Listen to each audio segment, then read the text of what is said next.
Hi everyone, it's Vinay with My Mortgage Professor. Hope you're doing well. Today we're talking about life insurance. So in addition to being a mortgage broker, I'm also an Alberta life license broker.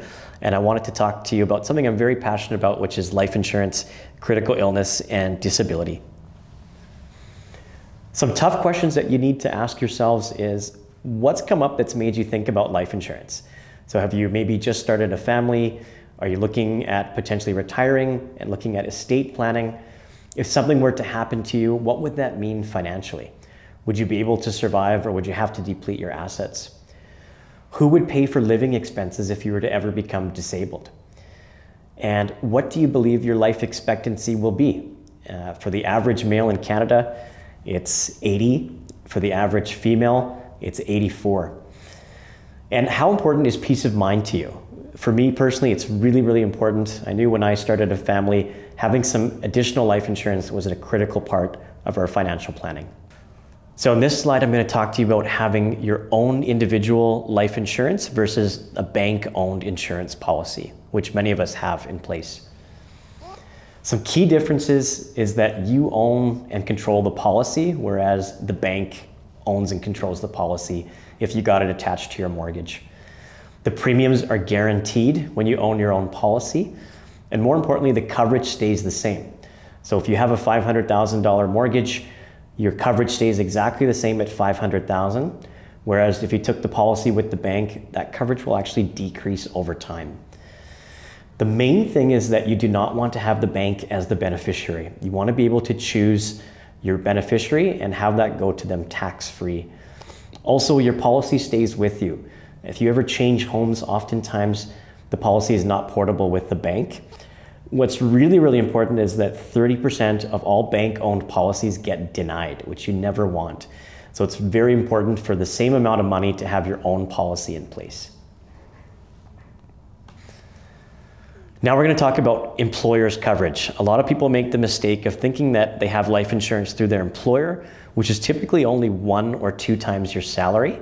However, if you were to ever leave that job or start your own business, that policy ceases completely.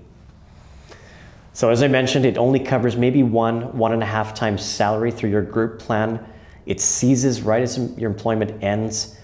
If the employer pays the premium, the death benefit is actually a taxable benefit. So if you get $100,000 in the event of a death, the after-tax that goes to your beneficiary is only $70,000.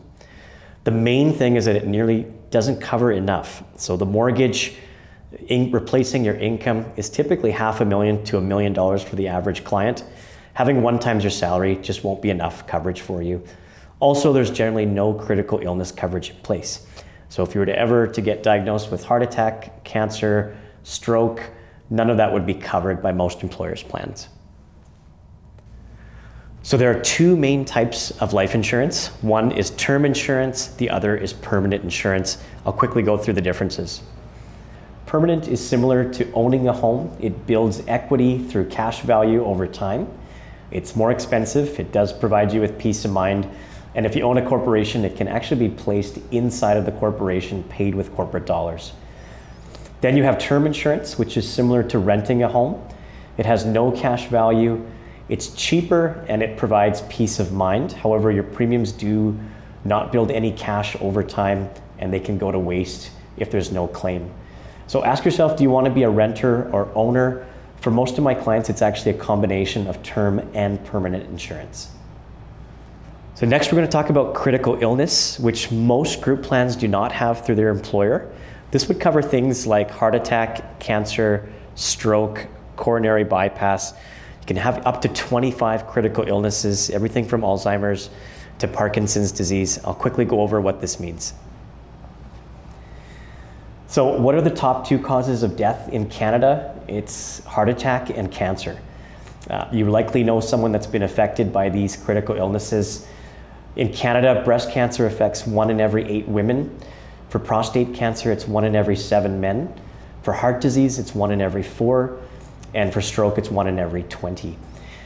Now, these are more what we call living benefits. So for illnesses that are life-threatening, such as these, and you survive for 30 days, your policy pays out a tax-free lump sum benefit equal to typically 1 times your salary. So I've used in this example $100,000. This could help you with medical costs. You can use the money for any purpose and it comes to you tax-free. There's also a return of premium option, which is what I have for myself. So that means it's kind of like a forced retirement savings plan where every month it goes towards the policy, but if there's no claim, every 15 years I get my 100% of my premiums back, or you can set it up to age 65 and have 100% of your premiums come back. So again, it's like forced retirement with having peace of mind, knowing that you're covered. Now we'll quickly talk about disability insurance. If you're self-employed and you don't have a group plan, having some disability insurance is really, really critical for you. Let's have a look at what that means. So disability insurance is way more common than you think. 1 in every 3 people will have a disability through their working years before they turn 65. If you're self-employed or you work in a higher risk job, disability insurance is really critical. We typically set up policies to cover you up until you're 65 for your working years. Now we want to make sure you're not overinsured, so I'll always check with your employer's group policy. Generally they'll cap it at 66% of your gross income for a disability benefit, so we'll always be able to map out best options for you. So if you have any questions about best life insurance options, feel free to reach out at 403-690-7376, or you can reach me by email, vinay@mymortgageprofessor.ca. Thanks for watching. Okay, now let me